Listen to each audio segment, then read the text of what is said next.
Varbūt kādam šis stāsts liksies pazīstams. Es esmu Rūta, man ir 32 gadi, es strādāju labi apmaksātā darbā, labā pozīcijā, un es nesen saņēmu savu 4. paaugstinājumu. Skolā arī man gāja labi, pat ļoti labi, es biju izcilniece. Un vecāki kaut kā man vienmēr prasīja, ja es saņēmu 9, kāpēc nebija 10? Bet citādi man dzīvē iet labi, man ir attiecības, kā viss ir kārtībā.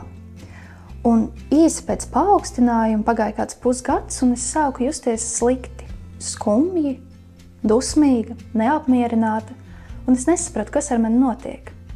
Kas tas bija?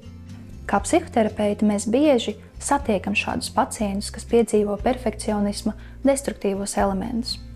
Piemēram, kā iztēlotajā stāstā par Rūtu, kur viņa savus panākumus definē caur to, vai viņi saņem paaugstinājumu darbā.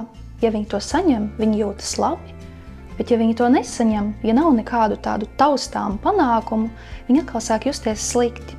Tādēļ, ka šī pašvērtība ir gana zema. Perfekcionistus pavada mīts, ka tie ir cilvēki, kuru dzīvēs valda ideāla kārtība, taču daudzi perfekcionisti ārēji var šķist dezorganizēti. Tādēļ, ka visi resursi tiek veltīti kādai konkrētai jomai, taču visas pārējās jomas vai daudzas jomas paliek novārtā. Tātad galvenais perfekcionista kritērijs ir iekšējā sajūta.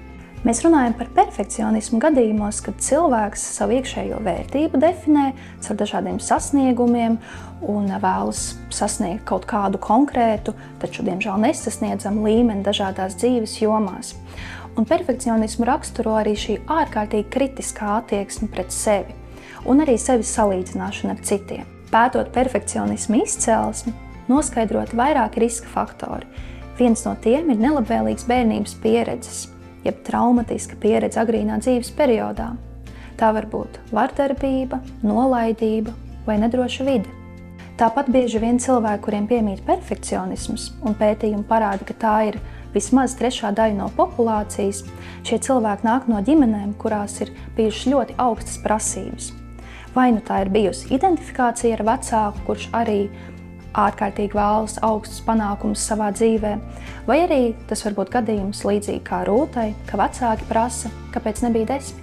Tas, kā perfekcionisms izpaužas, ir atkarīgs no dažādām personības iezīmēm.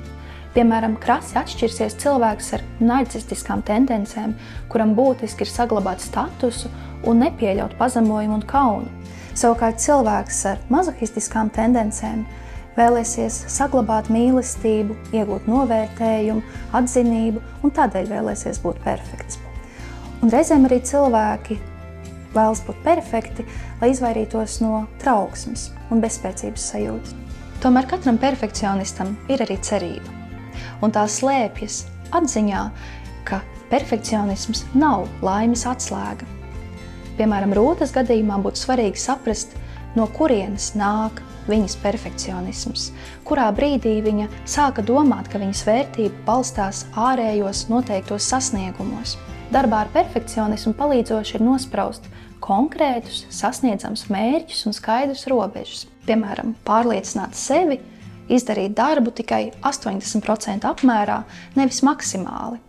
Un skaidrs, ka īstam perfekcionistam tas ir gan izaicinoši. Turklāt arī robežas nav nospraužams perfekti.